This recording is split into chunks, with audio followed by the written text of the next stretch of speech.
क्या हुआ जब हनुमान जी को आना पड़ा अपने इस भक्त की जान बचाने, और फिर जो हुआ उसे देखकर आपके रोंगटे खड़े हो जाएंगे। जय श्री राम। नमस्कार दोस्तों, हमारे YouTube चैनल में आप सभी का स्वागत है। दोस्तों, आज हम आपको हनुमान जी के चमत्कार की एक ऐसी सच्ची घटना सुनाने जा रहे हैं जिसे सुनकर आपको भी विश्वास हो जाएगा कि वास्तव में आज भी हनुमान जी इस धरती पर विराजमान है और अपने भक्तों की रक्षा करने के लिए किसी न किसी रूप में दौड़े चले आते हैं। दरअसल दोस्तों, हम बात कर रहे हैं बिहार के एक छोटे से गांव में रहने वाले ज्ञानचंद जी के बारे में, जिन्होंने हमारे साथ यह सच्ची घटना शेयर की है और बताया कि कैसे स्वयं हनुमान जी ने आकर उनके प्राणों की रक्षा की। ज्ञानचंद जी बताते हैं कि उस दिन के बाद मेरी आस्था हनुमान जी के प्रति कई गुना अधिक बढ़ गई, क्योंकि मुझे विश्वास हो गया कि हनुमान जी अपने भक्त की रक्षा करने के लिए किसी न किसी रूप में दौड़े चले आते हैं। ये बात आज से भी पूर्ण रूप में सच हो जाती है। तो आइए दोस्तों, जानते हैं आखिर उस दिन ज्ञानचंद जी के साथ ऐसा क्या हुआ जो स्वयं हनुमान जी को आना पड़ा उनके प्राणों की रक्षा करने।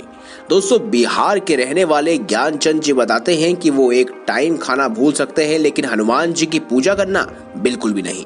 हनुमान जी के प्रति उनकी भक्ति को देखकर गांव के सभी लोग बहुत सम्मान करते थे और ज्ञानचंद जी बताते हैं कि उनको भजन कीर्तन करना बहुत अच्छा लगता था और जब भी किसी मंदिर में भजन कीर्तन होता था तब ज्ञानचंद जी को वह जरूर बुलाते थे। ज्ञानचंद जी बताते हैं कि वह हर मंगलवार हनुमान मंदिर में जाकर हनुमान जी को चोला चढ़ाते थे। उनको इस प्राचीन मंदिर में आना बेहद पसंद था। वो उनके गांव से कुछ ही दूरी पर था। इस मंदिर की सेवा उनके पूर्वज भी शुरू से करते आ रहे थे और इस परंपरा को आगे ज्ञानचंद जी बढ़ा रहे थे। ज्ञानचंद जी बताते हैं कि एक बार उस मंदिर में हनुमान जी का भोग समारोह रखा गया था और साथ ही साथ रात में भजन कीर्तन का प्रोग्राम भी रखा गया था। उस दिन सुबह से बहुत बारिश हो रही थी और मंदिर में भी बहुत भीड़ लगी हुई थी। मंदिर में आए श्रद्धालुओं को भोजन कराने के बाद ज्ञानचंद जी को घर जाने में बहुत देर हो गई और रात भी काफी हो चुकी थी। ज्ञानचंद जी घर की ओर निकल गए। बारिश की वजह से ज्ञानचंद जी का घर जाने का रास्ता खराब हो चुका था। ज्ञानचंद जी बताते हैं कि गीले मिट्टी की वजह से उनका पैर फिसला और वो खाई की ओर गिर पड़े। गिरते वक्त उन्होंने एक पेड़ की टहनी को पकड़ लिया, जिसकी वजह से वो खाई में पूरी तरह से गिरने से तो बच गए, पर ज्यादा देर तक वो खुद को संभाल नहीं सके। वो मदद के लिए चिल्लाते रहे, पर उतनी रात वहां उनको कोई भी नजर नहीं आ रहा था। ज्ञानचंद जी अंदर ही अंदर खुद को बहुत असहाय मान रहे थे। उनको लगा कि आज वो नहीं बच पाएंगे।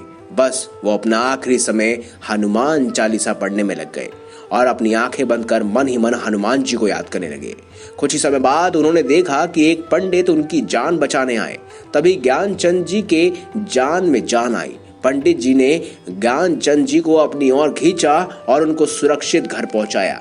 ज्ञानचंद जी ने जब पंडित जी से पूछा कि आपको कभी मंदिर में देखा नहीं है, आप नए हैं क्या, तो पंडित जी ने उन्हें बताया कि वो इस मंदिर की देखभाल वर्षों से कर रहे हैं और इतना कहकर वो वहां से चले गए।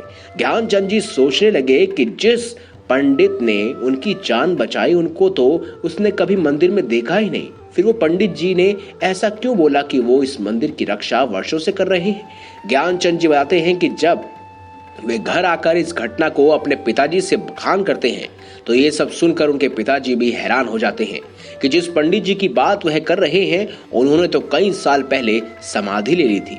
तभी उनके पिता ने ज्ञानचंद जी को बताया कि तुम्हें जिसने बचाया वो कोई और नहीं बल्कि उस पंडित के रूप में स्वयं हनुमान जी ही थे, क्योंकि जिस पंडित जी ने आपकी जान बचाई उन्होंने कई साल पहले मंदिर में समाधि ले ली है और उस मंदिर की देखभाल वही किया करते थे।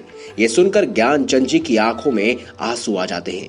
ज्ञानचंद जी बताते हैं कि वे आज भी इस घटना को याद करते हैं तो रोने लगते हैं कि मेरी जान बचाने वाले साक्षात हनुमान जी थे और मैं उन्हें पहचान न सका। दोस्तों, ज्ञानचंद जी की इस घटना से यह साबित होता है कि यदि हम सच्ची श्रद्धा से भगवान की पूजा करते हैं तो अवश्य ही ईश्वर हमारी मदद करने के लिए किसी न किसी रूप में दौड़े चले आते हैं, क्योंकि भक्ति में बहुत शक्ति होती है। यदि दोस्तों आपके साथ भी कोई चमत्कार हुआ है तो हमें कमेंट बॉक्स में जरूर लिखकर बताएं और वीडियो अच्छी लगी हो तो लाइक करें और चैनल को सब्सक्राइब अवश्य करें। धन्यवाद।